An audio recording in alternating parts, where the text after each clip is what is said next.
পহেলা মে পর্যন্ত সারা দেশে তাপমাত্রা এরকমই তীব্র থাকবে। বৃষ্টির দেখা মিলতে অপেক্ষা করতে হবে ৪ মে পর্যন্ত। এই স্বস্তি বিরাজ করবে ১০ মে পর্যন্ত, জানিয়েছে আবহাওয়া অধিদপ্তর। অন্যদিকে তীব্র গরমে রাজধানীর জনজীবনেও বাড়ছে কষ্ট, বাড়ছে অস্বস্তি। বিস্তারিত জানাচ্ছেন মাহফুজা মোসলেহি। চলতি এপ্রিলের একটানা তাপপ্রবাহ হয়ে উঠেছে ৭৬ বছরের মধ্যে উষ্ণতম। সোমবার চুয়াডাঙ্গায় সর্বোচ্চ তাপমাত্রা রেকর্ড করা হয়েছে ৪৩ ডিগ্রি সেলসিয়াস। চলতি বছর যা ছিল দেশের সর্বোচ্চ তাপমাত্রা। কাঠফাটা রোদ আর প্রচণ্ড গরমে হাঁসফাঁস অবস্থা রাজধানীর জনজীবনেও। বিভিন্ন এলাকা ঘুরে দেখা গেছে গরমে চরম দুর্ভোগে অফিসগামী মানুষ। দরিদ্র দিনমজুরদের কষ্ট সবচেয়ে বেশি। জীবন জীবিকার তাগিদে ঘাম ছড়িয়ে ছুটছেন তারা। আমার দমান আয়ার যায়, গরমে শরীর ভালো থাকে না, গাড়ি চালাতে পারি না। রোডের ভাড়াটা কম, মানে কিভাবে চলা অনেক কষ্ট হয়ে যাচ্ছে।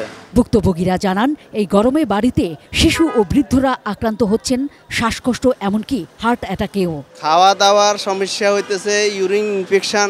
হাজবেন্ড খুবই অসুস্থ, এখন হার্ট অ্যাটাক করছে, যে মানে হাসপাতালে ভর্তি করাবো। ঘুমাইতে তো পারি না, আমি চাদর ভিজাইয়া তারপরে ফ্লোরে দেই, তারপরে ঘুমাইতে হয়। ফ্যানে কোনো কাজ হয় না আসলে। এত গরম সহ্য করার মতো না। ছাতায়ও কাজ হচ্ছে না, ছাতা মাঝে মাঝে ভিজাই নেই যাতে একটু ঠান্ডা লাগে। ক্লাসে যাওয়াটা খুবই কষ্টকর, রোদে মাথা একদম গরম হয়ে থাকে, ঘাম অনেক হয়। বাসে চলাফেরা করাটা অনেক বেশি কষ্টকর হয়ে গেছে।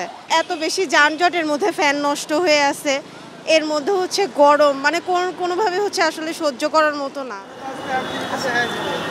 যেসব মানুষজন পথচারী হিসেবে যাচ্ছেন, গন্তব্যে পৌঁছেন, তারা নিজ নিজ জায়গা থেকে যেন ব্যক্তিগত সতর্কতা অবলম্বন করে, বিশেষ করে ছাতা ব্যবহার করে, সঙ্গে যেন ঠান্ডা পানীয় রাখে, এরকমটিও কেউ কেউ বলেছেন।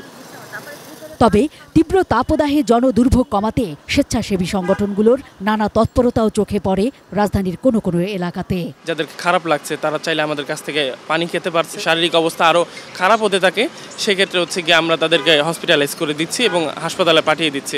আবহাওয়াবিদ শাহিনুল ইসলাম জানান, আবারও হিট অ্যালার্ট দেয়া হবে কি হবে না সে ব্যাপারে বুধবার সকালে পর্যালোচনা বৈঠকের পর সিদ্ধান্ত নেওয়া হবে।